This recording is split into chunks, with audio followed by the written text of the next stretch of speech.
Hello, LinkedIn family. I'm trying a new experiment. A lot of people are doing these videos online, so I thought I'd try it.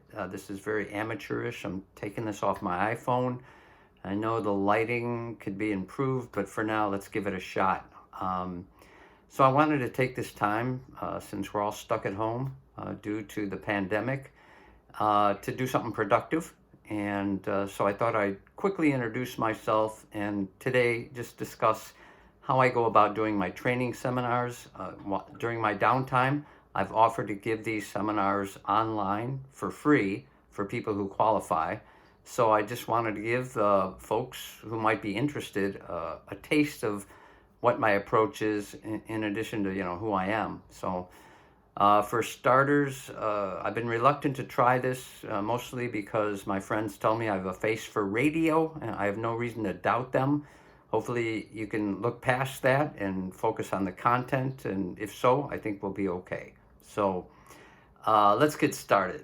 I've been working with the Japanese for almost 43 years, mostly in the field of cross-cultural communication, with an emphasis on management. I've worked extensively in manufacturing. I've also worked in sales as a management consultant, and even back in my college days as a English teacher, like most people do. So for more information on that, head over to my profile. That'll give you the details. For now, I'd like to just jump into the content of what I'd like to cover today, and that is basically how I go about doing training. And this is built around my personality, my experiences over the last 40 plus years, and especially the last 20 years where I've lost count, but hundreds of seminars, both to Japanese and Americans. So without further ado, when I deal with specifically non-Japanese, in my case, mostly Americans, oftentimes people in the audience, some of them have not worked with the Japanese for very long, and some of them have been working with the Japanese for over 20 years. And even the veterans, many of whom do a good job and kind of have a good idea of how to deal with the Japanese and work with them, many of them still find Japan a mystery. And so, because they don't know the why behind the behavior and the thought processes that they're observing. So my overall overreaching goal is to demystify Japan. And the way I do that is I like people to understand how the Japanese people view us. And, in my case, mostly Americans, but Westerners in general. And I have lots of data, especially from the last 20 years, on really what the Japanese are thinking about us. And I got that data from doing these seminars because at the beginning, in the case of the Japanese, I asked them to make a list of what they like and what they don't like about working with non-Japanese and, again, specifically Americans. And so what I've done is I've taken all those comments over the years and distilled them into the most common remarks that I hear when I give these seminars, okay? And as I go through them, the point is I want people to understand how they view us rightly, wrongly, stereotypically. It doesn't matter if the way they view us is accurate or not. What's important is knowing that information, because that's strategic information that you can use to adjust your approach and communication style to better cooperate and communicate with your Japanese counterparts.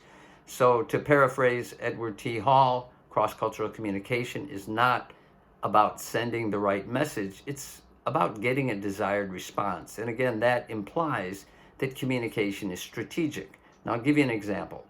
One of the difficulties the Japanese have in dealing with people from my country, and I'm only going to pick on Americans because that's my culture. They say that we don't always keep our promises, we don't apologize when we break a promise, and then we make excuses, okay? So knowing that information, I strategically change and modify my behavior. And for the first thing I do is I try very hard not to make big promises that I can't keep.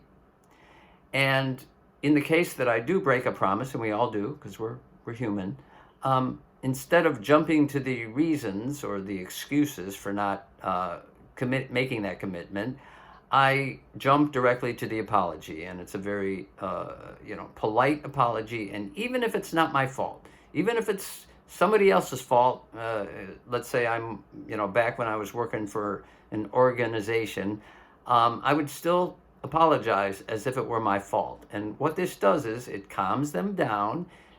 They respect me because they know that I'm respecting them by making that apology. It's not an admission of personal guilt. It's just me saying to them, I'm very sorry for the inconvenience that we caused. And they respect that. And they know it's not my fault in many cases, right? And then I jump into what I'm going to do to recover. And I show lots of effort in recovering because the Japanese also highly value effort. And by doing so, in more cases than not, I actually end up strengthening the relationship because they understand we're not all perfect, but what they ultimately judge you on is how you respond when things get difficult or when things like this happen, okay?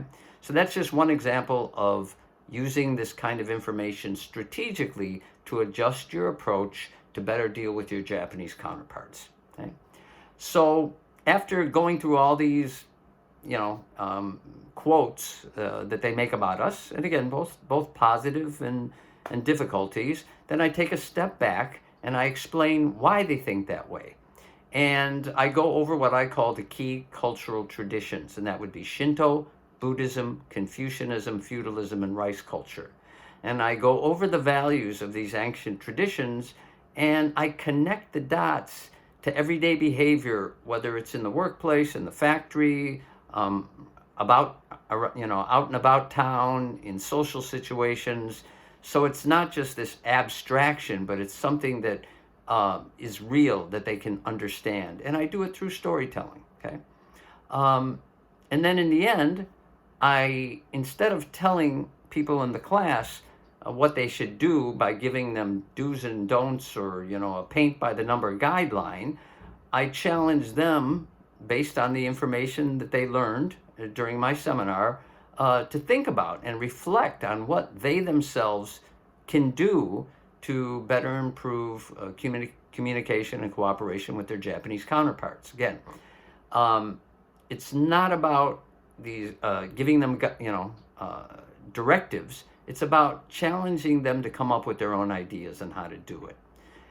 Because in the end, and this is one of the key points, is it's not about trying to act Japanese. In fact, if you try to act Japanese, you're going to creep them out.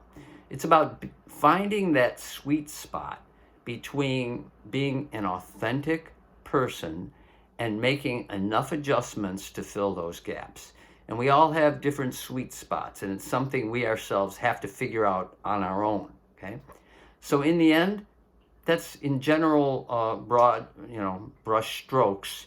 That's how I do my training. And again, it's mostly done through storytelling. I don't believe in taking an academic approach. I don't believe in pushing abstract models. I really think storytelling is the most effective way to get my point across. And honestly, I can't help it. I come from a long line of Irish storytellers. So that's who I am, and that's how I approach it. So hopefully this gave you a good idea of my general approach to cross-cultural training.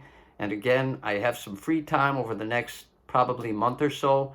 I may be getting work. I didn't think I would, considering the current state of affairs, but who knows? If I get it, then I won't be available anymore. But for the foreseeable future, I do have some available time. And if you qualify, I would certainly be happy to consider you as a candidate for some free online training. So hopefully this video helped.